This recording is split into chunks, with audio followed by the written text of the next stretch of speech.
Okay, hey guys, it is Shane here, and today we're going to basically be doing like a creative analysis of Beyonce's halftime show. Do we have like a title for this?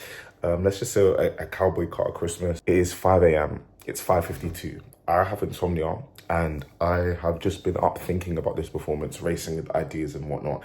And I feel like one of the big reasons why I was like, no, turn the camera on is because one thing I'm really trying to be big on as a creator is explaining myself.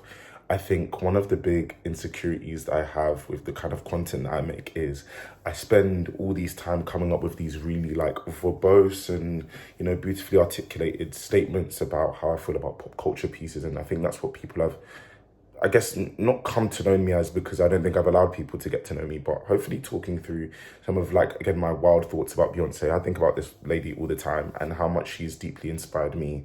Hopefully we can build a connection together, and it can set the stage for a lot of the things that even I plan to do as a content creator.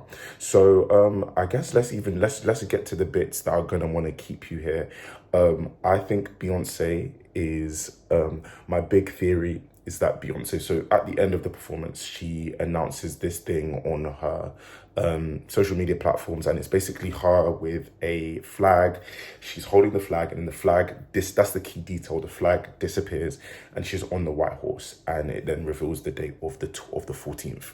The 14th of January, and everyone's assuming that's tour. Live Nation retweeted the tweet, and Live Nation kind of do that. I feel like they've done this before, and one of the things I'm learning as a content creator that I find very hard, and again, this is going to be very reflective, because I think that's actually one of the powerful things about my content. I feel like, yes, I'm often talking about the topic, but if you watch my videos closely, there is a bit of like this weird negotiation going on. If you've seen the way I talk, like the way I talk to myself in my videos and whatnot, it's all this like negotiation of self, which we're going to get to, and how Beyonce has been part of that like negotiation of my own self. A part of this negotiation on self is making sure that I'm keeping on the point that I'm making. But anyway, yeah, so she announced this thing on her pages, and everyone's assumed it's a tour. I don't think so.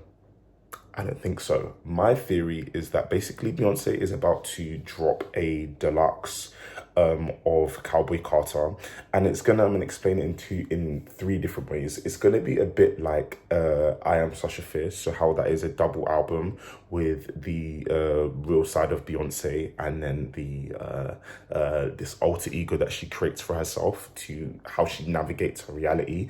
We're gonna get onto that. I also think it's going to be a deluxe album in a bit of the way in which Megan Thee Stallion, and I've loved Megan's work, especially Megan Act 2, but the way she kind of added it on as an add-on. And I mean, like, deluxe albums aren't a new concept, but how I think Beyonce is going to use it to kind of be like, there's more to this Cowboy Carter story, and we're going to see it.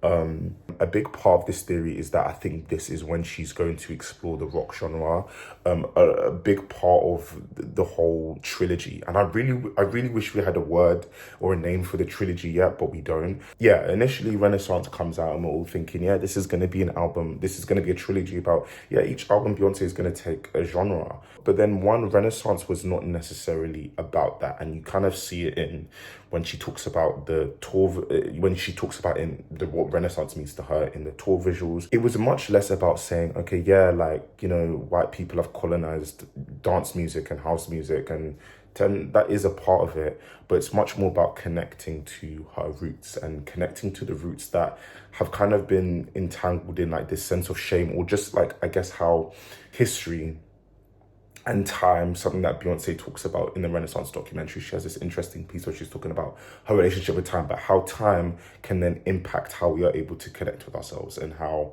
we are taught to look at our history, our personal and our cultural histories, how they impact how we can then now connect the dots back to ourselves.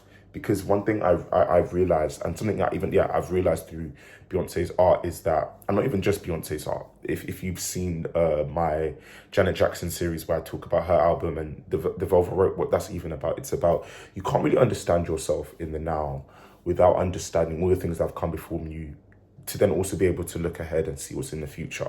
And I think Beyonce's done like an interesting subversion of that, and we're gonna explore that. And then also then kind of what you see with Cowboy Carter. Yes, it is about this, yes, taking back this genre that has been taken like away from us. But again, it's a lot less about the cultural. Yes, the cultural is part of it, but it's also much more about the personal for Beyonce. And it's the fact that, guys, she is country. She's a country artist, and it's not necessarily about her saying, yeah, I'm going to take this back. It's, no, this is what I have been. And in understanding that, and in how you see her explore her Americanness, particularly through this project, it's like genres are just another way in which we allow the way that we experience ourselves and understand ourselves to be, again, segregated and controlled and gatekept and all of this whatnot. Because of it, because I'm seeing a wider point, and it's even things on the interlude where she's really honing on, okay, it's not necessarily just to intrinsically tied with blackness, but it's this universal thing with how genres play a part in how we experience music. And then again, how music, my big thing on this page is how much pop culture music has helped me grow as a person, and finding ways to like illustrate that and talk about that. What I think I'm saying here is while initially we thought this was just going to be about black music, what it seems to be is a bit more tied to a universal sense of self. And it seems like it's a universal message, but Beyonce is just using the intersections of her identity best to illustrate that. I think I'm gonna, and a lot of the things I say to myself when I'm making videos was, do you get what I mean? Does that make sense? And I'm just gonna have to start trusting that it makes sense. Do you get what I mean? Because, for example, the stuff I'm watching, and again, I think what I want my channel to be a lot more about is about me also, exploring myself and talking about myself and my experiences. And a big part of that for me has just been like, I don't like people getting to know me. And that's something I can like say pretty like flat out. I don't like people getting to know me, which is funny because you'll sit here up in YouTube and you'll make these videos and then you'll sit and you say, yeah, I don't want to be perceived. I like that you guys, and I think it's a lot of it's this illusion in my head. I like that I can sit here and make these perfect video essays where, you know, I spend months researching and putting all these things together, when it's like, maybe people want to hear what you have to say, and what you have to say is inherent to who you are as an individual. And that's, again, something I feel like Beyonce has taught me. But trust me, I am keeping on top of the point I'm making. I think I was saying about how, because of all these things I've spoken about, I don't think Beyonce is going to release a Act 3 is necessarily going to be a rock album. That's where I was heading. It's seeming like it's a much more universal message. What's the most universal message? Religion, spirituality, gospel. And I think Beyonce Act 3 is going to be a gospel album, or something to do with spirituality, but it's going to be in a universal, inclusive way, and in a way that takes all the kind of, again, puts this universal message through the historical context of the things that Beyonce has experienced through her personal and her cultural legacies and histories. And she's going to bring it all together and make a gospel album. But it's not going to be like, you know, praise Jesus and simply that. It's going to, explore how much religion and divinity and how we understand the bigger parts of ourselves and what makes us up ourselves. That's going to help us once you reckon with that. And particularly for black people, it's important that we have to reckon with the stars looking at our history. But I think we have to reconcile with, like, what are we and who do we come from? And I think religion and gospel music would be a perfect way for Beyonce to explore that, and then kind of, again, it maintains its blackness. Whereas, for example, you think of like, Beyonce's Act 3 rock album.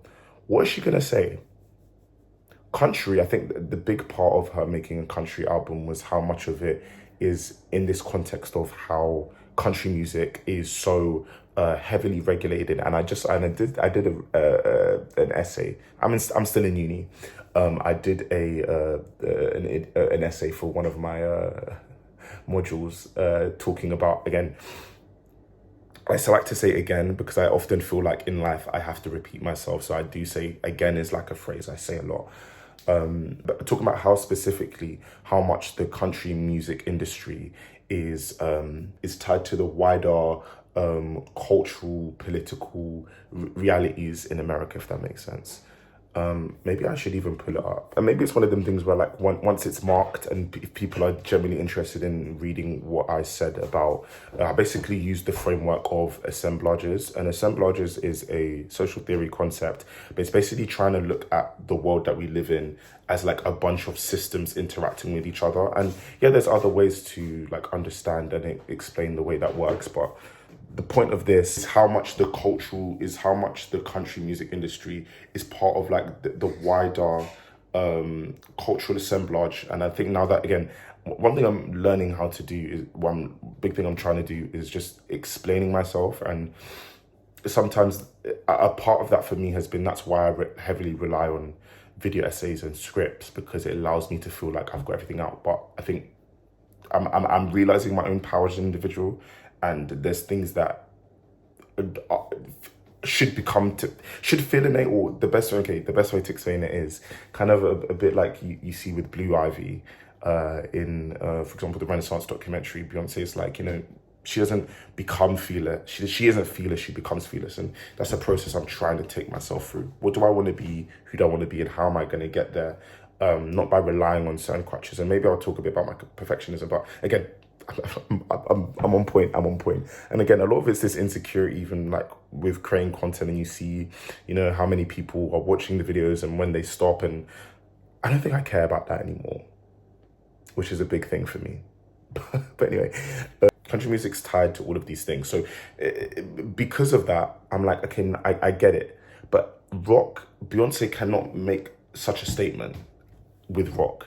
And I think with her, you see, she's always trying to make cultural statements. That's what makes her work so important. And you see it. She even said in the inner lining, or whatever, the dedications for Cowboy Carter, like, he made this album like annoy who was going to annoy and whatnot. And I think, yeah, like Act 3 is going to be bigger than that. And I think the biggest way Beyonce can piss people off even more is by making a gospel record, or just owning the fact that she has the right to spirituality, and that's something that we should all be able to experience. But even those at the very top of our society, billionaires and whatever, and there's ethical stuff we could talk about and all this whatnot, but we often deny that of them, and it's often the black ones that we do that to. So one of the things I want to do is in presenting and trying to present a more like centralized version of myself, I want you to be aware that a lot of content I am posting on TikTok has allowed me to grow as a creator, in how it just allows me to now try to just challenge myself to express things, articulate things in a quick, easy way. That I think sometimes for me, video essays and all of this long form stuff has become a real pressure in making sure that I'm saying the nice things and saying the articulate things and saying the things that sound right.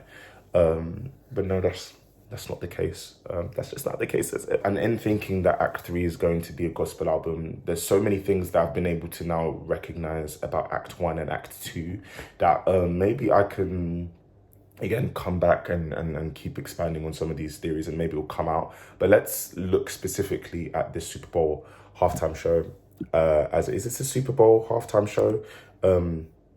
Let's look at the Beyonce Bowl to show how I think some of those themes are coming out, and why I think that we're about to get a deluxe to Cowboy Carter, instead of it being Act 3 bring the rock one. I think this era is going to be a rock one. And then hopefully in the way you see me analyze a lot of the things that are happening in this performance, not only one thing I want to allow this to do is I want people to at least admire my brain and value the way that it works, in not necessarily saying, yeah, Beyonce is a genius, but in pointing about how, through what I see in how Beyonce is exploring her own identity, how we can start to apply those ways of thinking to our own work. And it's something I am doing, something I've been trying to move. And another reason why I don't necessarily post this here as much is because my big thing is just like, who do I want to be? I'm not just going to be the boy that, analyzes your favorite albums really well. I love doing that, but I believe there's so much more. And it's because of the central message that I've found in Beyonce's music. And it maybe sounds like salvation. It sounds like salvation to me, because that's something I've been through. I've done the whole church thing. I've done all of that, and I've done it very, very well, if I could say that. But what I'm trying to now, what I've been able to get to the bottom of, especially with looking at Beyonce, someone who's been an inspiration, an artistic, creative inspiration for me, is how do I find ways to be myself and express myself, and but also create that as a culture of liberation where we all feel like we can live in this world and be ourselves. And looking at the ways in which why we are not ourselves is something that I've seen Beyonce do. It's something I'm trying to do. I've been working on this series called Teenage Dream. What Teenage Dream is, it's an exploration of our teenage years and looking at the histories and the social frameworks behind our teenage years to why they are just awful. I hated my teenage years. My teenage years made me feel like it was not okay to be myself and like I can't be myself. And that fight to come back to myself has been something that you can kind of see in my videos, and like this page and doing all this content creation has been a big part of that. But it's like, how do I now hone that to the viewer, drawing on my own experiences, and hopefully through seeing how my brain works, you can hopefully go check out the rest of my content. But if not, hopefully that's something that at least looking at Beyonce and even say myself, because at the end of the day, like Beyonce is such an aspirational figure, that sometimes we need people that are a bit closer to our realities, to also be telling our stories and saying the things that's happened to them. So hopefully you can find that, and maybe this video is low-key just been an ad for that, but it's not, because I've got a lot to, you've heard me, I've got a lot to say about Beyonce. So one of the interesting things I think you can see about this performance is how to be this is a pre-recorded part. It feels like a funeral. The whole thing really to me feels like a funeral procession, but there's something very like kind of very country western about how you have Beyonce riding in on her own. But I'm going to be doing a lot of religious connotations and explorations of this, but how it also feels like Jesus on the road to Damascus, or just this feeling of impending death. I've found there to be a lot of religious imagery, both in Renaissance, some of the, like, for example, that cover, the image on the behind it, or being transposed on it, is the conversion of St. Paul. Cowboy Carter starts and ends in prayer, but there's even, again, more overt songs like Church Girl, Break My Soul, Church Girl, Break My Soul, even My House. They're talking about salvation, and it's a salvation that she's not really detailed yet and gone into, but I think, again, there's a reckoning. And I think a lot of the reasons why, again, I read it the way I do is because I've also experienced that reckoning. And again, it's something I talk about in the Teenage Dream series. So now that I've said it, I'm going to be doing a lot of like talking about that. So if you're interested, again, the Teenage Dream series, I'm currently posting it on YouTube, but you can find it on TikTok. And I really recommend episode 6, part 1 and 2, where I talk about my experiences within religion and church. And hopefully that could make sense to you. But also then the symbolism of the white. And one thing also, one thing I realized is, I was like, I do want to analyze this performance, but I now need to go do a bunch of research and come to them and be like, prepared. First of all, go do some of the research yourself. Praise God. But also, I can't be choosing to stick myself in that feeling of procrastination, or I guess perfectionism, because I can come with all these facts and still, I just hope you see my heart going forward in these videos, because I think I've worked so hard in trying to be perfect and come across a certain way, but all you can do is just be vulnerable and share your heart in these videos. But one of my favorite details in the performance is this image right here of he's the only one in this car, in these white cars, which again, I think for me represent something to do with like a funeral procession. I'm not that well versed. I feel like I am well versed because I've been reading it whilst I've been trying to understand Beyonce's work, but to obviously now articulate off the top of my head when it's not culture I'm not necessarily like super well versed in, I'm not gonna have like specific like, okay, well, I'm citing from this, I'm just referencing kind of the wider reading I've done on this album. But again, a lot of this seems to like be representative of like this like funeral procession. Interesting that there's a skeleton in there. And I think for me, using my religious knowledge, this reminds me of Ezekiel, I think 37, the valley of the dry bones. And again, for me, that's why I'm like, okay, this whole thing feels like a funeral procession. What is Beyonce walking through? It's like she's being taken to her death. And I think a moment like this highlights it specifically to me, especially, I wonder, I'm just giving my own interpretation, but I see a lot of it to do with like the four horsemen, but again, the white, and then juxtaposing it with the American flag. And I'm going to kind of get to my point in terms of how I see this stuff as really Beyonce is now getting to the point where she's saying, yeah, I don't need to prove my Americanness to you lot. And that's why I think we're getting a double album that's going to be a bit more rock centered, but it's not necessarily going to be from the lens of Americana, which is why the flag then disappears and it's just Beyonce in the white. Yeah, and then I think, I don't know if I said this, but in my brain, where my brain goes to is like the four horsemen of the apocalypse and things like that. And I think then you kind of see that symbolized with the ladies, the Blackbird ladies. Even what the song Blackbird is about. I think she starts off with 16 carriages, which is really about her and her struggles. And I think that's the most clearly, I think, Beyonce's articulated the struggles of her superstar life and what it feels to be disconnected from your humanity and just what. And it's something I really relate to and resonate with Beyonce. Just that feeling of like, I just feel like I have to give of all of myself to reach my goals, but I don't necessarily get to be myself, or I don't necessarily feel like I've got to experience my youth. And that's where Teenage Dream is emerged from. This is also one of my favorite shorts because, again, I think it highlights the religious themes for me and how they keep cropping up throughout these bodies of work, this connection to religion.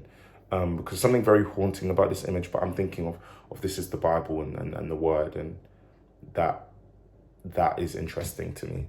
Also, I'd recommend anyone to really just go back and watch When I Get Home by Solange, because I rewatched that the other day and I was like, there is such a great creative synergy between Beyonce and Solange, because they're both exploring the same things of homecoming and not homecoming, but being from home and what it means to be home. What does home mean? And I think Beyonce explores it in a bit more of a wider cultural way, whereas Solange does it in a bit more of like an abstract, surrealist kind of way. Both valuable cultural works. Yeah, so there's something very angelic about this, and it's like they're walking Beyonce to her death into the unknown. And I think Cowboy Carter is telling that story, period, flat out, and you hear it, it's that. But it's like, yeah, she's entering the unknown, and in a religious sense, that is death, that is dying. And we're going to get back to the death thing, because I think there's some really interesting things to do with death, and again, the death of Cowboy Carter in this. But Arise, again, it's very religious. There's something very religious and spiritual and connected to gospel for me that I see. I'm right. Then I think performance-wise, I don't know if there's anything I want to specifically analyze. First of all, she goes 1 2 Tress 4. Interesting. We're gonna get back to that. I feel like with what I think she's about to do. So I've proposed this theory that I think Beyonce is gonna get up. And I do want to accept not some of the limitations, but I got this comment from someone from Houston, and it's actually a way of, it's a nickname for Third Ward. So in saying this, it's about how she is paying homage to her home as well. I think that was very interesting, and I think that some of the unique conversations that come out in, again, the expression of your history and your roots, that now other people can learn things that they generally didn't. And I want that to be the tone of how this video is, because sometimes, I'm going to be honest, the way some people be coming at me in my comment section when I'm talking about certain things like this, it's from a very defensive tone. It's like, no, guys, we're here to listen. We're all here to listen. We hope to learn from each other and about each other. Up here, and she's gonna do a double album, which is more rock inspired. But I also think there's something about how she uses country and western, and I feel like she's about to expand it to be something that is a bit more universal. So I think when you think of like universal examples of like a cowboy or da da da da da, my mind goes to, for example, Japan. And I think there's an outfit that she wear. She was in Japan. There's an outfit that she wore in the promo that was very like geisha. I'm not trying to be cultural appropriate, but I'm not trying to do that. I just don't know the words, and that's something I'm having to be okay with. I don't have the words. I don't have all the words. You have to fill in the blanks. You have to put in. Oh, sorry. But anyway, yeah. There's the kind of Japan references. There's something very like Spanish, Hispanic, especially with like bucking and matadors. And I think she's dressed very matadorian here. And there's ways that she has been in the promotion of this album. Also, yeah, she's coming. Who's coming? Betty Black. That's who I think is coming. But also love how like it's the white, but then there's also like the silver, which homes to Renaissance, and she pays homage to Renaissance here. And I'm so happy that Just Chase and Darius Hickman from the Renaissance, again, I'm Hive, that they've come back from tour, because I thought they were great on tour. But there's a line, let me just hear it. Yeah, and then she says, "You're looking for a new America." Okay, boom. She says, "You're looking for a new America, Renaissance." And I think that's what Renaissance is about. It's about her building this new world and this own new salvation for herself. But I think one of the theories that I've seen arrive in, like, I've realized, like, the hive of us who think like this, we're called, I can't remember what we're called, but intellectual hive, right? I think Act 1 is the future, Act 2 is the past, and Act 3 is going to be like the wielding of them, bringing them together in a weird, like, multiversal, everything is everything everywhere, whatever, all at once. But I think with the Renaissance, she's been able to build this new world for herself, and you see it in like how Renaissance is just dripping in like bad bitch, like I'm better than everyone else, and I just self-love and just hedonism. There's something great about that, and I think Act 2 and 3 are kind of working backwards and showing us that journey, because she did make she made Act 3, she made Act 2 first. She made Act 2 before Renaissance, and I think what we'll find out is that she's probably been working on, what all spiritual humans, will deserve and have a sense of spirituality that we can practice individually. So who knows how long Beyonce has been working on like gospel music or spiritual led music. She sang in church, and we've seen her perform gospel or have gospel include gospel elements. So who knows how long. Another thing, one parasocial piece of information is that Kim Burrell and her big ass mouth, she was like, yeah, like Jay-Z told her that like Beyonce would just like listen to Kim Burrell all day. So it's like, yeah, she's probably drawing a lot from that. But I think that's interesting. That's interesting. I'm clocking your tea, lady. And also, yes, my house. Why is my house here? Because first of all, she said, okay, yeah, we decided to make my house as like when the Renaissance film came out. We're going to make my house. It's going to be great. My house when the Renaissance film came out. So the fact that she's decided to include it in this performance is interesting, because it's like, if this is Cowboy Carter, how is my house tying into the themes of Cowboy Carter? And I think, again, it's because there's a connective thread between salvation, building your own salvation, building your own sense of self. I think it's all connected. It's all connected. And I think Blue being there is just great. I don't think I have anything. I'm trying not to be too smart, because I'm very smart, but I'm trying not to overdo it. Because I'm conscious that I've been talking for 45 minutes, but I don't care. Also, I don't care, because if you want to get this food, you're going to get this food. You know what I mean? Another big part of this performance is how I see this as, like, again, in talking about the death of Cowboy Carter, I think this is the last time that we're going to see Beyonce try to doing this whole thing of proving I'm American and da-da-da-da-da. And it's like, this is enough. This is very much enough. Do you get what I mean? And I think there's even been the whole if you're Hive, she's been posting these pictures on a website and been how she's been country. And a part of me was like, oh, okay, like, are we going to get like a documentary? But I'm like, no. And that's my big thing. Even me, I'm learning from this. Sometimes you've actually got to stop explaining yourself. You've got to stop explaining yourself at some point. Enough is enough. And sometimes you just got to pop up and show out and show people who you are. And I think that's what she's been able to do here on a global level, which is why I think now she's going to drop the whole Americana thing to whatever. Debussy being here is interesting again because he's someone who I don't think he's like really had to negotiate his Americanness or his place in country as much as Beyonce has. But even in that, he's still been like, for example, horrifically snubbed and stuff like that. And yeah, that's why I see a lot of this is just like this illustration of, yeah, I'm country. I'm a country ass bitch. I'm a country ass bitch, and maybe that's all it needs to be. Do you know what I mean? Again, here, yeah, just something very like funeral procession to me, like just celebrate. And I think I've seen it in how like what I've seen of Southern culture and how this death is a celebration. I'm getting to my point about why I think this is, again, this whole thing really is about death and relife and being reborn. Now, yeah, we've got to Texas Hold'em, which is, again, most direct reference to her roots. She's performing in Houston. She was born and raised in Houston. And she's showing, yeah, I'm a country ass bitch in Houston. This is interesting here, where they're carrying up, again, like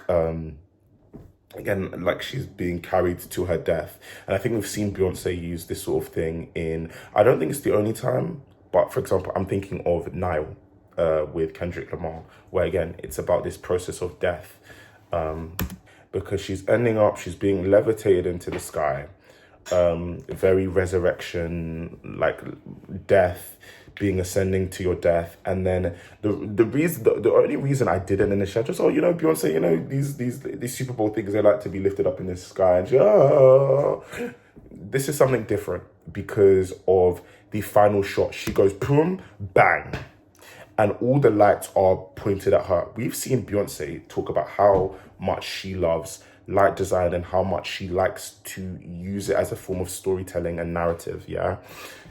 The lights are all shooting at her. Bang. Bang, bang. That's bullets. Who's been shot? And she's did this, and this is something that we've seen her do a lot with Cowboy Carter. But bang. That's interesting. That's the final image. That's why, again, this whole thing has felt like death. It's felt like a celebration of death, a celebration of identity, of all the things that she has been and all the things that she has been not proving that she feels like she needs to be. But yeah, this feels like a statement, which is why I'm like, bro, is Cowboy Carter dead? Is this whose funeral that we're celebrating? Cowboy Carter. And then it's like, so then who's gonna emerge next? And my theory is that it's Betty Black. Betty Black. Betty Black is someone that, it's this alter ego that has been referenced in, again, it's funny as how I have all these information about Betty Black and all this stuff, and she's not said shit about this stuff. But the song she did with Travis Scott called Delaresto Echoes, there is this article that you see on there, and it references the Betty Black tour. Right, the Betty Black tour, what is that? Everyone's assuming, I think we pretty much know at this point that for every act, Beyonce will be going on tour, on this Betty Black tour. But then again, it's like, who is Betty Black? And that's why I think she's going to use this Betty Black persona. And there's definitely been some stuff that, and it's getting like, I told you, it's up late, and I'm away for Christmas, and everyone's now getting up, so I'm gonna like use this as time to like nip this video in the bud. I think this Betty Black, and here's also why I came up with this theory. I thought Betty Black, Cowboy Carter, there's that weird alliteration there, but also allows them to pair together quite nicely. Betty Black will definitely be more representative of like what I think is rock, but then kind of what I was talking about, how she's gonna kind of take the country and Western aesthetics outside of like the specific exploration of Americana, because I feel like the whole Americana thing was definitely her trying to get back at people with the CMAs, and her basically being like, you're not country. I feel like this is putting a pin in that, but then it allows the wider themes of culture of Cowboy Carter to, and again, of this whole project, to be universal to everyone, in it being like her embodying a more, I think it's going to be very like savage, not savage, I think it's going to be very like Sasha Fierce coded in the way it kind of works like that, where again, similarly to Dan, again, I've found there to be a lot of like multiversal, weird sci-fi stuff going on in this, whatever Beyonce is doing. So the fact that she's could be doing something self-referential like that and exploring a concept that she's already used, again, in a different way, I think that's interesting. I think it's very interesting, and I think that's something that she could do very, very well. Yeah, that's what I got. That's where, again, that's where I'm going out. I'm getting ready for bed. But yeah. And just in concluding thoughts, I had a lot more thoughts to kind of wrap it up, but then you could see like there's people in the video in the background, but this is like now me, I'm by myself, and I've kind of gone through everything I've done, and I hope this makes sense. I'm really trying hard of just like, I don't have the capacity to be seeing and researching absolutely everything I talk about, but I think hopefully you can see the heart of what I'm saying. And like the reason now why I'm like, okay, I think this Betty Black concept is gonna kind of tie in as one. It says page 14 here, which is insane detailing. 14, she's talking about the 14th of January. And I think it's obviously building up to the tour, but I think we need to still understand who is Betty Black. And again, I've said this for the longest time. I think Cowboy Carter is pretty rock anyway. Listen to a song like Yaya, but even the fact that someone like Rosetta Tharpe is on the album, she's part of the samples, and she's someone called like the mother of rock and roll, and the fact that she's president of the album, Louisiana with Chuck Berry. Chuck Berry is known as the father of rock and roll. So I think if there's any time that she's going to explore rock and roll, I think it's going to be within what she's done here, opposed to now building an entire new world and an album off the back of that. Yeah, that's my theory.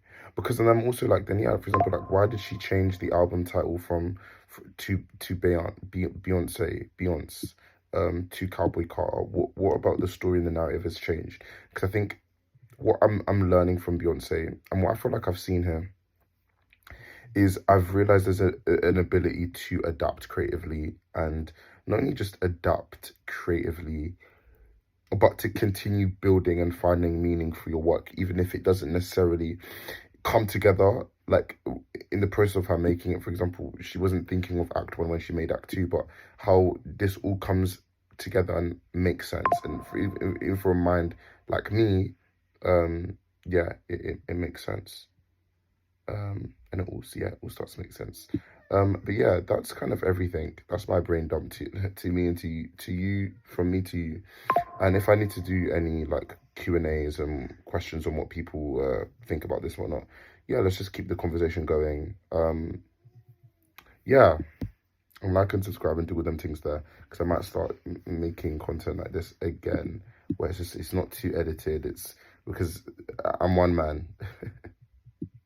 I'm one person. I'm not a machine. Even though sometimes I feel like I want to be a machine. Thank you for watching.